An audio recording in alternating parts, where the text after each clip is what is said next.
For being aware in the instant from this and other information, don't forget to subscribe to our channel.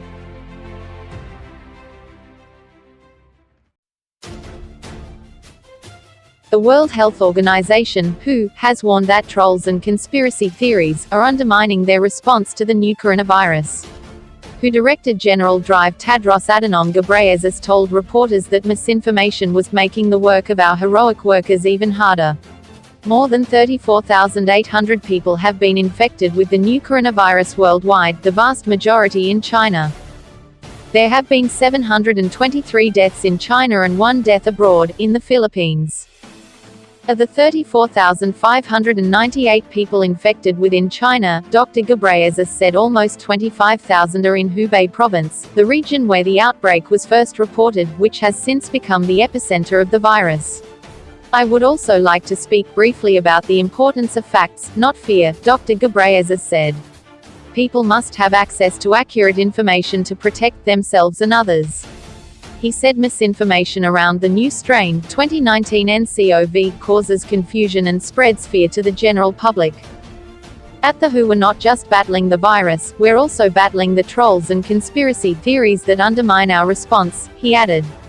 As a Guardian newspaper headline says today, misinformation on the coronavirus might be the most contagious thing about it. In that article, published by The Guardian's opinion section, epidemiologist Adam Kucharski argues that the best way to combat online falsehoods around the virus is to treat them like a real-life virus. A number of false theories have been spread globally about the virus in recent weeks. Russia's Channel 1, for example, has been airing coronavirus conspiracy theories on its primetime evening news show Vremya, meaning time. In one segment, the host links the virus to U.S. President Donald Trump, and claims that U.S. intelligence agencies or pharmaceutical companies are behind it. Another debunked conspiracy theory, published in British and U.S. tabloid media, linked the virus to a video of a Chinese woman eating bat soup. Reports claimed the clip was filmed in Wuhan, the epicenter of the virus, when the outbreak was first reported. However, it was filmed in 2016 and was in Palau, in the western Pacific Ocean, not China. And a now widely discredited scientific study released last month linked the new coronavirus to snakes, leading to global headlines discussing the spread of snake flu. What is the latest on the coronavirus?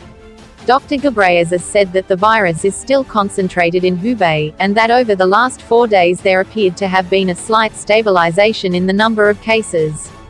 However, he said it was still too early to say whether or not the virus has plateaued, as epidemics can often slow down before accelerating again. But he added that the slowdown was an opportunity for them to work to contain the virus. Meanwhile, Hong Kong has begun a mandatory 2-week quarantine for anyone arriving from mainland China. Visitors are being told to isolate themselves in hotel rooms or government-run centers, while residents are required to stay in their homes. Flouting the new rules will be punishable with a fine and a prison sentence.